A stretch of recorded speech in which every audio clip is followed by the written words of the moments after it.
सगळ्यांना शुभ दुपार. झाली का सगळ्यांची जेवणं? तर मी आणि आत्या जेवण करायला बसलोय. आज आहे रविवार, माझा उपवास, त्याच्यामुळे बनवली साबुदाणा खिचडी. झालं असं की काल भरपूर मिरच्या शोधल्या झाडांना, पण मिळाल्या नाहीत म्हणून आज काय मी शोधायला गेलेच नाही. थोड्याच मिळाल्या ह्या खिचडीपुरत्या. म्हणलं आज तर तेवढ्या मिळायच्या. झालं असं आहे की उन्हामुळे झाडाला फुलंच राहत नाही आहेत. म्हणजे जेव्हा पावसाला सुरुवात होईल तेव्हा छान आपल्या झाडाला मिरच्या लागतील.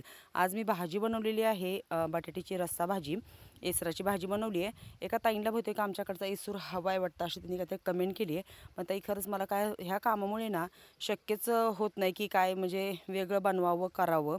असं ज्यावेळेस मला शक्य होईल त्यावेळेस मी नक्की तुम्हाला बनवून देईल. आणि हे आपलं ज्या झाडाच्या कैऱ्या वाऱ्याने पडल्या होत्या त्याचं लोणचं घातलं आहे. आणि हा आंबा धड गोडही नाही आहे आणि पिवळा झाला पण गोडही लागत नाही आणि आंबटही लागत नाही. चिरून ठेवल्या कोणीच खाल्ला नाही. चपात्या, खाली भाकरी, असं आहे जेवण. आणि रात्री आलेले होते माझे वडील, सकाळी गेलेत परत रिटर्न तळेगावला. त्यांच्या गावची यात्रा होती म्हणून आले होते.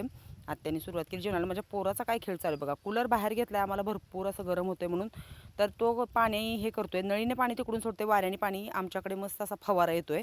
तर साबुदाणा खिचडी आवडली का तुम्हाला? कमेंट्समध्ये नक्की सांगा. आणि ऊन केवढं झालं आहे बघा. उन्हाच्या एवढ्या झळ्या लागायला लागल्यात, विचारायची सोय नाही. खूप म्हणजे खूपच ऊन लागायला लागले आणि पोराचा खेळ काय संपत नाही. मग चला भेटूया पुढच्या एका छान व्हिडिओमध्ये.